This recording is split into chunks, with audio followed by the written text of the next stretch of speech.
This is Aditi Pandey. Welcome to IAS point. आज मैं आप लोगों को पढ़ाने वाली हूँ ज्योग्राफी लेसन 4। तो आप देख रहे हैं ज्योग्राफी लेसन 4 का टॉपिक क्या है? कृषि। कृषि मतलब कृषि तो एक भारत के एक महत्वपूर्ण अंग है। कृषि की शुरुआत ही भारत में हुई हो, आप ऐसा कह सकते हैं। कृषि की दृष्टि से भारत एक महत्वपूर्ण देश है। इसकी 2/3 जनसंख्या कृषि कार्यों में ही संलग्न है। कृषि एक प्राथमिक क्रिया है जो हमारे लिए अधिकांश खाद्यान्न उत्पन्न करती है। खाद्यान्नों के अतिरिक्त यह विभिन्न उद्योगों के लिए कच्चा माल पैदा करती है, जैसे तथा इसके अतिरिक्त भी कुछ उत्पाद जैसे चाय, कॉफ़ी, मसाले इत्यादि का भी निर्यात भारत से ही किया जाता है। कृषि के प्रकार। कृषि हमारे देश की प्राचीन आर्थिक क्रिया है, मतलब ये प्राचीन काल से चली आ रही है। पिछले वर्षों में भौतिक, पर्यावरण, प्रौद्योगिकी और सामाजिक संस्कृति रीति रिवाजों के अनुसार ही खेती करने भी विधियों में सार्थक परिवर्तन हुआ है। जीवन निर्वाह खेती से लेकर वाणिज्य खेती तक कृषि के अनेक प्रकार हैं। वर्तमान समय में भारत के विभिन्न भागों में निम्नलिखित प्रकार के कृषि तंत्र अपनाए गए हैं। प्रारंभिक जीविका निर्वाह कृषि। इस प्रकार की कृषि भारत के कुछ भागों में अभी भी की जाती है। प्रारंभिक जीवन निर्वाह कृषि भूमि के छोटे टुकड़ों पर आदिम कृषि औजारों जैसे लकड़ी के हल, दाव और खुदाई करने वाले छड़ी तथा परिवार अथवा समुदाय श्रम की मदद से की जाती है। इस प्रकार की कृषि प्रायः मानसून, मृदा, प्राकृतिक उर्वरता और फसल उगाने के लिए तथा अन्य पर्यावरणीय परिस्थितियों की उपयुक्तता पर निर्भर करती है। यह कार्तन दहन प्रणाली यानी कि स्लैश एंड बर्न कृषि है। किसान जमीन के टुकड़े साफ करके उन पर सबसे पहले अपने परिवार के भरण पोषण हेतु अनाज व अन्य खाद्य फसलें उगाते हैं। जब मृदा की उर्वरता कम हो जाती है तो किसान उस भूमि के टुकड़े से स्थानांतरित हो जाते हैं और कृषि के लिए दूसरे भूमि के टुकड़े को साफ करते हैं तथा उस पर फिर से अपनी फसल को उगाते हैं। इस प्रकार के स्थानांतरण से प्राकृतिक प्रक्रियाओं द्वारा मिट्टी की उर्वरता शक्ति बढ़ती रहती है। चूँकि किसान उर्वरक तथा अन्य आधुनिक चीज़ों का प्रयोग नहीं करते हैं, इसीलिए इस प्रकार की कृषि में उत्पादकता कम होती है। देश के विभिन्न भागों में इस प्रकार की कृषि को विभिन्न नामों से जाना जाता है। उत्तर पूर्वीय राज्यों असम, मेघालय, मिजोरम और नागालैंड में इसे झूम कहा जाता है। मणिपुर में इसे पामलू और छत्तीसगढ़ के बस्तर जिले में तथा अंडमान और निकोबार के समूह में इसे दीपा कहा जाता है। रिंझा असम में डीफू के बाहरी क्षेत्र में अपने परिवार के साथ एक गांव में रहती है। ये कहानी आप पढ़ लीजिएगा। इस कहानी से हमें पता चलता है कि उसके परिवार को अगले वर्ष नए भूमि के टुकड़े की तलाश करनी होगी। वही बताया गया है कि जो गांव के कुछ हिस्सों में अभी भी ये परंपरा चली आ रही है कि वो एक हिस्से पर पहले खेती करते हैं तथा उस हिस्से को 1 साल के लिए छोड़ देते हैं, फिर दूसरे हिस्से की ज़मीन को साफ करके उस पर खेती करते हैं। इससे जो उत्पादन क्षमता है वो सिर्फ इतनी ही हो पाती है कि उन्हीं के परिवार का भरण पोषण हो सके। गहन जीविका कृषि। इस प्रकार की कृषि उन क्षेत्रों में की जाती है जहां भूमि पर जनसंख्या का दबाव अधिक होता है। यह श्रम गहन खेती है जहां अधिक उत्पादन के लिए अधिक मात्रा में जैव रासायनिक निवेशों और सिंचाई आदि का प्रयोग भी किया जाता है।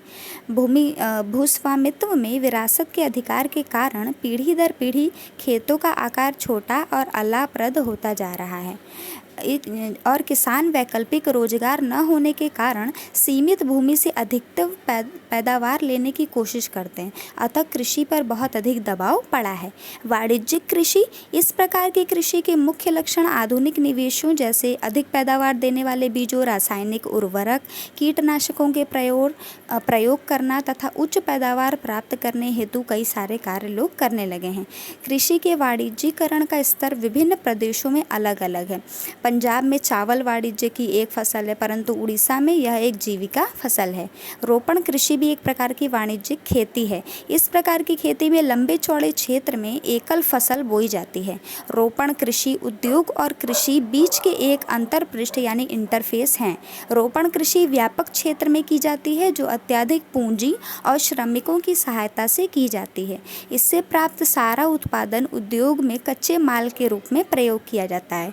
भारत में चाय, कॉफ़ी, रबड़, गन्ना, केला इत्यादि महत्वपूर्ण रोपण फसलें हैं। असम और उत्तरी बंगाल में चाय, कर्नाटक में कॉफ़ी वहाँ की मुख्य रोपण फसल है। चूँकि रोपण कृषि में उत्पादन बिक्री के लिए होता है, इसीलिए इसके विकास में परिवहन और संचार साधन से संबंधित उद्योग और बाजार महत्वपूर्ण योगदान देते हैं। शास्य प्रारूप अपने भारत की भौतिक विविधताओं और संस्कृतियों की बहुलताओं के संबंध में अध्ययन किया गया है और देखा गया है कि देश में बोई जाने वाली फसलों में अनेक प्रकार के खाद्यान्न, रेशे वाली फसलें, सब्जियां इत्यादि हैं। जैसा भारत में हम जानते हैं कि 3 शस्य ऋतुएं हैं, जो इस प्रकार हैं: रबी, खरीफ और जायद। रबी फसलों को शीत ऋतु में अक्टूबर से दिसंबर के मध्य बोया जाता है और ग्रीष्म ऋतु में अप्रैल से जून के मध्य काटा जाता है। गेहूँ, जौ, मटर, चना और सरसों कुछ मुख्य रबी फसलें हैं। यद्यपि ये फसलें देश के विस्तृत भाग में बोई जाती हैं। उत्तर और उत्तरी पश्चिमी राज्य जैसे पंजाब, हरियाणा, हिमाचल, जम्मू कश्मीर, उत्तराखंड और उत्तर प्रदेश गेहूं और अन्य रबी फसलों के उत्पादन के लिए महत्वपूर्ण राज्य है। शीत ऋतु में शीतोष्ण पश्चिमी विक्षोभों से होने वाली वर्षा इन फसलों के अधिक उत्पादन में सहायक होती है। पंजाब, हरियाणा, पश्चिमी उत्तर प्रदेश और राजस्थान के कुछ भागों में हरित क्रांति की सफलता भी उपर्युक्त रबी फसलों की वृद्धि में से एक महत्वपूर्ण कारक है। खरीफ फसलों के देश के विभिन्न क्षेत्रों में मानसून के आगमन के साथ बोई जाती है और सितंबर और अक्टूबर में काट ली जाती है। इस ऋतु में बोई जाने वाली मुख्य फसलें हैं चावल, मक्का, ज्वार, बाजरा, तुअर दाल यानी अरहर की दाल, मूंग, उड़द, कपास, जूट इत्यादि शामिल हैं। चावल की खेती मुख्य रूप से असम, पश्चिम बंगाल, उड़ीसा, आंध्र प्रदेश, केरल और महाराष्ट्र, विशेषकर कोंकण तटीय क्षेत्र जैसे उत्तर प्रदेश और बिहार में की जाती है। पिछले कुछ वर्षों में चावल पंजाब और हरियाणा में बोए जाने वाली एक महत्वपूर्ण फसल बन गई है। फसलें आस, अमन और बोरो बोई जाती हैं। रबी और खरीफ फसल ऋतुओं के बीच ग्रीष्म ऋतु में बोई जाने वाली फसल को जायद कहा जाता है। जायद ऋतु में मुख्यतः तरबूज, खरबूज, खीरे, सब्जियां, चारे की फसलें आदि की खेती की जाती है। गन्ने की फसल तैयार होने में लगभग 1 वर्ष लगता है। मुख्य फसलें मिट्टी, जलवायु और कृषि पद्धति में अंतर के कारण देश के विभिन्न क्षेत्रों में अनेक प्रकार की खाद्य और अखाद्य फसलें उगाई जाती हैं। भारत में उगाई जाने वाली मुख्य फसलें चावल, गेहूं, मोटे अनाज, दालें, कॉफ़ी, कपास और जूट इत्यादि शामिल हैं। चावल, भारत में अधिकांश लोगों को खाद्यान्न चावल है। हमारे देश चीन के बाद दूसरा सबसे बड़ा चावल उत्पादक देश है। यह एक खरीफ की फसल है जिसे उगाने के लिए उच्च तापमान 25 डिग्री सेल्सियस के ऊपर और अधिक आर्द्रता यानी कि 100 सेमी से अधिक वर्षा की आवश्यकता होती है। कम वर्षा वाले क्षेत्रों में इसे सिंचाई करके उगाया जाता है। चावल मोस्टली उत्तर प्रदेश, उत्तरी पूर्व मैदान, तटीय क्षेत्रों, डेल्टाई प्रदेशों में उगाया जाता है। गेहूँ भारत की दूसरी सबसे महत्वपूर्ण खाद्यान्न फसल है जो देश के उत्तर और उत्तर पश्चिमी भागों में उगाई जाती है। रबी फसल उगाने के लिए शीत ऋतु में पकने के समय खिली धूप की आवश्यकता होती है। इसे उगाने के लिए समान रूप से वितरित 50 से 75 सेमी वार्षिक वर्षा की आवश्यकता होती है। गेहूँ उगाने वाले 2 प्रमुख क्षेत्र हैं उत्तर पश्चिम गंगा सतलुज का मैदान और दक्कन का काली मिट्टी वाला प्रदेश आदि मुख्य राज्य हैं जो गेहूं को उत्पन्न करते हैं। मोटे अनाज यानी मिलेट्स, ज्वार, बाजरा, रागी आदि को मोटे अनाज कहा जाता है। इनमें पोषक तत्वों की मात्रा अधिक होती है। रागी में प्रचुर मात्रा में आयरन, कैल्शियम, सूक्ष्म पोषक और भूसी मिलती है। क्षेत्रफल और उत्पादन की दृष्टि से ज्वार देश की तीसरी महत्वपूर्ण खाद्यान्न फसल है।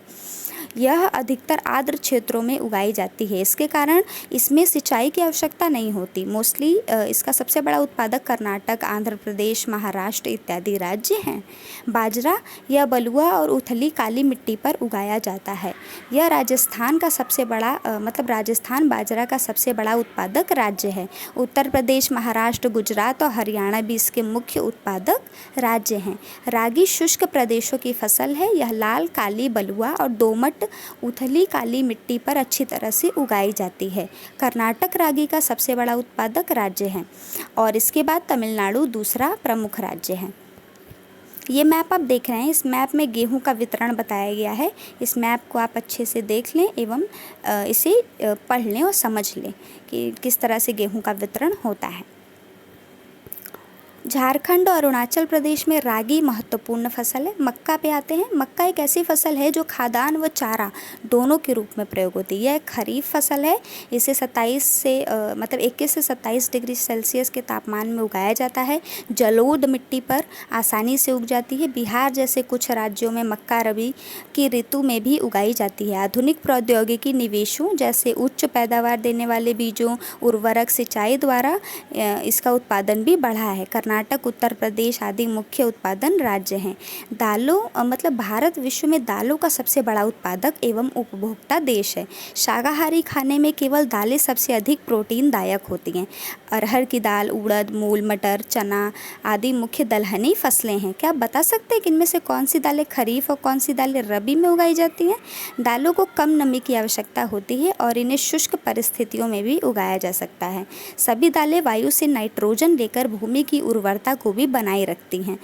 ये फसलें आमतौर पर अन्य फसलों के आवर्तन में ही बोया जाता है। भारत में मध्य प्रदेश, उत्तर प्रदेश, महाराष्ट्र और कर्नाटक दाल के प्रमुख उत्पादक हैं तथा खाद्यान्नों के अलावा अन्य खाद्य फसलें भी उगती हैं। आपका ये पॉइंट यहीं पे ख़त्म होता है। पार्ट सेकंड की वीडियो आप लोगों को कल पढ़ाई जाएगी। अगर आपको वीडियो पसंद आई हो तो हमारे चैनल को लाइक करें और सब्सक्राइब करें। Thank you so much.